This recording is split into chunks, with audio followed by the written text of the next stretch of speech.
Everyone, আসসালামু আলাইকুম। আমি নরিন তোমাদের সাথে আরেকটা ভিডিও শেয়ার করতে চলে আসলাম। অনেক দিন পর বাসায় আসছি।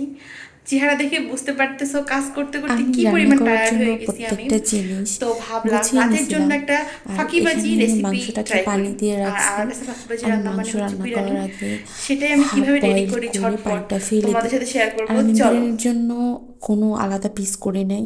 রান্নার জন্য যেভাবে ফ্রিজে রাখছিলাম ওইভাবেই আজকে বিরিয়ানিতে ব্যবহার করব।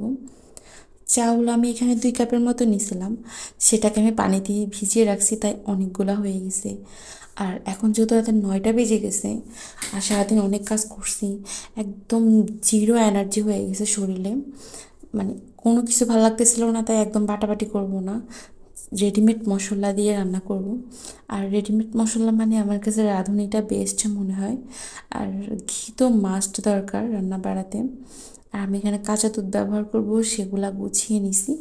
আর এখন আমি আমার মাংসটাকে লবণ দিয়ে এবং পানি তো দেওয়া ছিলই, চুলার উপরে বসিয়ে দিছি। ব্রয়লার মুরগিতে যেহেতু আয়রনের পরিমাণ অনেক বেশি, কয়েকদিন আগে এই জিনিসটা আমি একজনকে করতে দেখছিলাম। এরপর থেকে আমিও করি, আমার কাছে ভীষণ ভালো লাগে। মনে হয় যে সিদ্ধ করলে অনেক কিছু মাংস থেকে চলে যায়।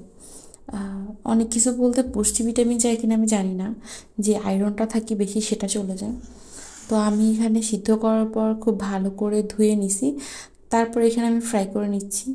আমি জানি এটার পরে হয়তো বা অনেকটা ভিটামিন চলে যেতে পারে, কিন্তু আসলে এর মধ্যে কিছুই নেই। আমরা বেঁচে থাকার তাগিদে এখন যাই খাচ্ছি সবই বিষ। এরপর আমি মাংসটাকে কড়া করে ভেজে নিলাম, তারপর পেঁয়াজটাকে সেই তেলের মধ্যে দিয়ে দিলাম। অনেকগুলো তেল ছিল, আমি আলাদা করে আর তেল ইউজ করি নাই। এরপর আমি পেস্টটাকে মিডিয়ামভাবে ভেজে নিব। মিডিয়াম বলতে একদম বেরেস্তার মতো করে লাল করব না, আবার কাঁচাও রাখবো না। এরপর আমি খুব ভালো করে হালকা হাতে এগুলোকে নেড়ে নিচ্ছিলাম। আমি অনেকদিন পরে বাসায় আসছি, আমার ছোটো ভাই চলে গেছিলো দেশের বাহিরে।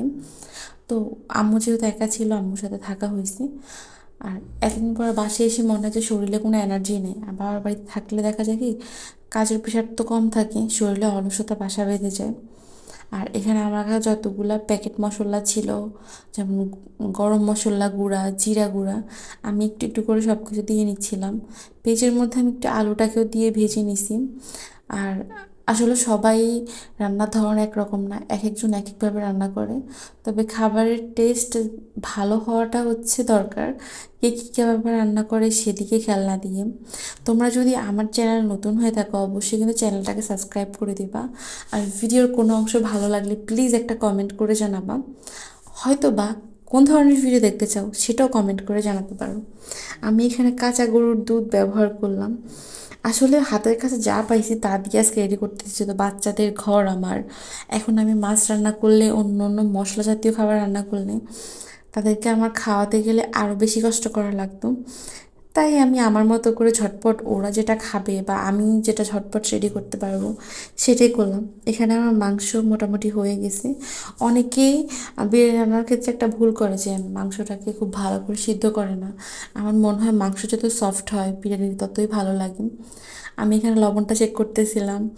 আর আমার কিচেন রুমে এত গরম, যেহেতু রুমটা অনেক ছোট আর একদম সাদামাটা। আমি যেহেতু এই বাসায় কম থাকি, বাবার বাড়িতে থাকি, আমার রান্নাঘরটা একদমই সাদামাটা। আর এখানে আমি পোলাওটা বসাচ্ছি। আর এটা সবাই তোমরা করতে পারো, তাই আলাদাভাবে আর দেখানোর কিছু না, আমি ঘির মধ্যে করব। আর এই কারণে আমি পোলাও করার যে ভিডিওটা বা ভিডিওগুলো নিয়েছিলাম সেগুলো পরে ভাবলাম অনেক বেশি লং হয়ে যাচ্ছে ভিডিও, যেহেতু আমার চ্যানেলটা একদমই নতুন। তাই আমি একটু স্কিপ করে গেলাম। পোলাওটা হওয়ার পর আমি এখানে মাংসগুলাকে ঢেলে দিলাম, তারপর একটু মিক্স করে ঢেকে রাখবো, তাহলে আমার রেডি হয়ে যাবে। আমি এখানে ঢেকে দিছি। এরপর ঢাকনা খোলার পরে দেখো, এখন কিন্তু একদম পারফেক্টভাবে সব দিক থেকে হয়ে গেছে। আমি একটু হালকা হাতে নেড়ে চেড়ে নিলাম মিক্সের যে বিষয়টা থাকে সেটার জন্য। আর যদি আমার ভিডিওর কোনো অংশে কোনো ভুল ত্রুটি হয়ে থাকে তোমরা অবশ্যই ক্ষমার দৃষ্টিতে দেখবা। আর মানুষ মাত্রই ভুল থাকে কথা বলা বা ভিডিওর মধ্যে কোনো অংশ তুলে ধরার, তাই প্লিজ তোমরা এগুলা নিয়ে সমালোচনা না করে আমাকে প্লিজ একটু সাপোর্ট করবা, যাতে আমি ভিডিও বানানোর যে মন মানসিকতা থাকে ওইটা আরও বেড়ে যায়। এখানে আমি বেড়ে নিছিলাম, যেহেতু অনেকদিন বাসা ছিলাম না, আগে বলছি আমার বাসার মধ্যে কিচ্ছু নাই, টমেটো শসা কিছু নাই। আমি জাস্ট একটা নাগামরিচ নিয়ে খেতে বসে গেছি। আর এখন বাজে হচ্ছে রাতে 10:30 11টা। আমি এত রাত পর্যন্ত কখনোই জেগে থাকি না, যেহেতু আমার ছোটো বাবু আছে, ওদেরকে আমি টাইম মতো ঘুম পাড়াই, সেক্ষেত্রে আমার জেগে থাকা হয় না। আর এখানে আমরা সবাই মিলে, সবাই বলতে আমি, আমার বড় ছেলে, ছোট ছেলে, তিনজন একসাথে বসে খাচ্ছিলাম। তোমাদের ফ্যামিলি থেকে কে তোমরা সবাই একসাথে বসে খাও, অবশ্যই কমেন্টে জানাবা।